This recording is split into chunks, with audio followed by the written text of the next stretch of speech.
नमस्कार श्रोते हो, रेडिओ जयंतच्या आनंदी कट्ट्यावर मी अनुराधा आपणा सर्वांचं मनपूर्वक स्वागत करते.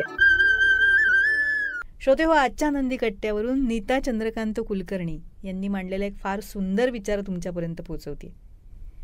देवीचं नवरात्र आलं आलं म्हणता म्हणता संपलं सुद्धा. दिवस कसे भुरकन उडून गेले. किती तयारी, किती गडबड चालली होती.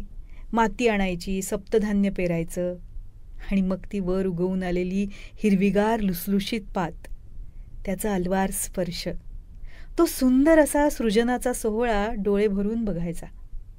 घट बसवायचे, कडकण्या करायच्या, रोज एक माळ अर्पण करायची, श्रीसुक्ताची 16 आवर्तनं, सप्तशतीचा पाठ, घागरा घालून केलेला गरबा, भोंडल्याची गाणी म्हणत धरलेला फेर, नंतरच्या खिरापतीची मजा, भजनाचे कार्यक्रम, त्यात गोंधळ, जागरण हवेच, कुंकुमार्चन, सवाष्णींच्या ओट्या, कुमारी पूजन, रोज रंगीबेरंगी जरीच्या साड्या, दागिने, बाहेर जाणं, सर्वांना भेटणं, मग गप्पा, टाळ घेऊन आरत्या म्हणायच्या, घरी गोंधळी बोलवायचा, डफ तुणतुण्यावर म्हटलेली देवीची गाणी ऐकायची, निरनिराळे उपवासाचे पदार्थ करायचे, आरास, रांगोळ्या, 9 दिवस रोज देवी दर्शनाला जायची गडबड.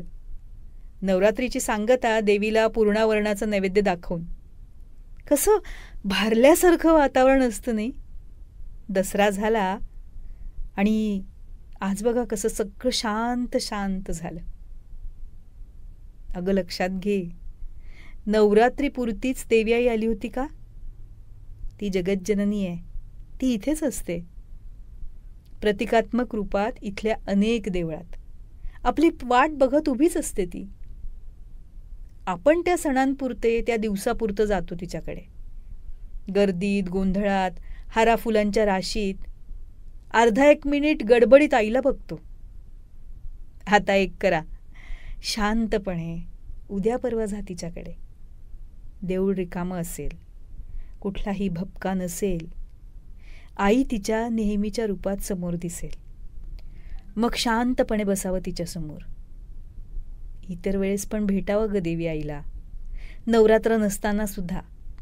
सहज आठवण आली म्हणून अचानक पण जावं. किती बरं वाटेल तिला आणि आपल्यालाही. वाचता वाचता तिचे डोळे भरून आले.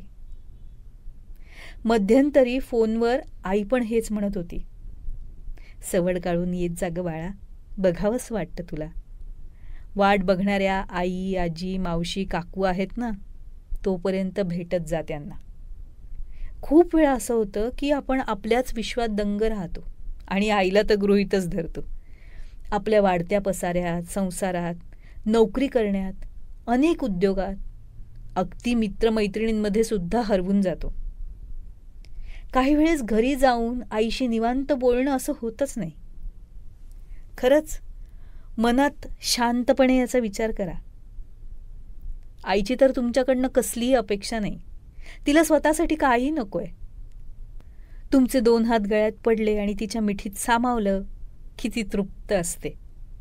स्पर्शाचं सुख हे वेगळंच असतं. आईला ती जवळीक मनापासून फार सुखावते. तिच्या आशीर्वादाचा हात तुमच्या पाठीवरून फिरू दे.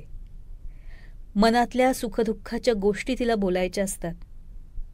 आता आईला लेकीकडून फक्त एवढंच तर हवं असतं. सुखी लेकीला डोळे भरून बघावं हेच तिचं मागणं असतं. आठवणीनं तुमच्या आईला आणि वडिलांनाही भेटायला जाऊन या. बापाची माया आतल्यात असते, ती ओळखून घ्या. नाहीतरी देव अजून वेगळा कुठे असतो, त्याला इथे तिथे हुडकत बसू नका. आता कुठे आणि कशात देव देवी पाहायची हेही लक्षात घ्या. बाकी तुम्ही सुज्ञ आहातच, हो ना? हा होता आनंदी कट्ट्यावरचा आजचा सुंदर विचार. तुम्हाला तो कसा वाटला याविषयीची तुमची कमेंट बॉक्समध्ये नक्की लिहा. आणि त्याचबरोबर रेडिओ जयंतचे दर्जेदार कार्यक्रम ऐकण्यासाठी रेडिओ जयंत लाईक करा, शेअर करा आणि सबस्क्राईब करा. रेडिओ जयंतचं सबस्क्रिप्शन फ्री आहे. आणि त्याचबरोबर नोटिफिकेशनसाठी बेल आयकॉनवर क्लिक करायला सुद्धा विसरू नका.